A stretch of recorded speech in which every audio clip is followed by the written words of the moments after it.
ఈరోజు మనము high powered money, అధిక శక్తి గల ద్రవ్యము, digital money or e money గురించి తెలుసుకుంటాం.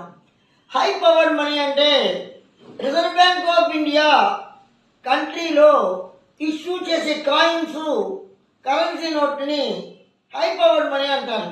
ఇవి రిజర్వ్ బ్యాంక్ ఆఫ్ ఇండియా ద్వారా ఇష్యూ చేయబడతాయి, ఎక్కువగా సర్క్యులేట్ చేయబడతాయి. అదేవిధంగా బ్యాంకులో పీపుల్స్ డిపాజిట్ చేస్తారు. ఆ డిపాజిట్లు కొంత బాగా రిజర్వ్ బ్యాంక్ వద్ద కమర్షియల్ బ్యాంక్స్ వచ్చి రిజర్వ్గా ఉంటాయి, అన్నది రిజర్వ్ మనీ అంటారు. దీన్ని మానిటరీ బేస్ అంటారు. ఎందుకంటే రిజర్వ్ బ్యాంక్ ఆఫ్ ఇండియా అసెట్ల ఆధారంగా కరెన్సీని ప్రింట్ చేస్తుంది కాబట్టి దీన్ని మానిటరీ బేస్ అని కూడా అంటారు. దీన్ని బట్టే వాల్యూ నిర్ణయించబడింది, కరెన్సీ యొక్క వాల్యూ.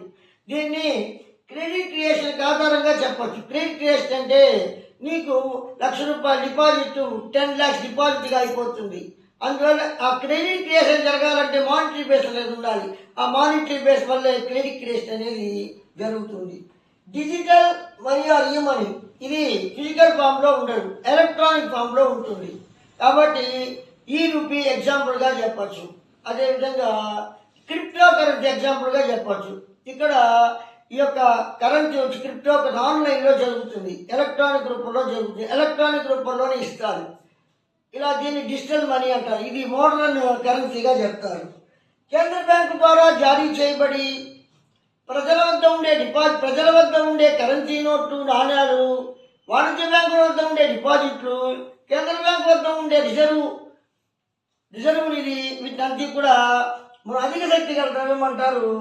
ఇది ద్రవ్య ఆధారం అని కూడా అంటారు.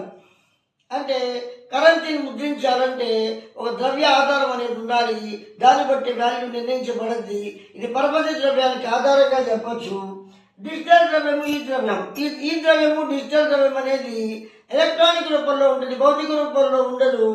భారతదేశం యొక్క ఈ రూపీ, అదేవిధంగా వరల్డ్ వైడ్ వచ్చేసి నీ క్రిప్టో కరెన్సీ ఎగ్జాంపుల్గా చెప్పచ్చు.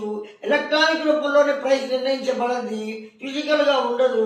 అందుకని దీన్ని డిజిటల్ కరెన్సీ, ఈ రూపీ యొక్క ఈ కరెన్సీ అని చెప్పి, ఈ మనీ అని చెప్పి అంటారు.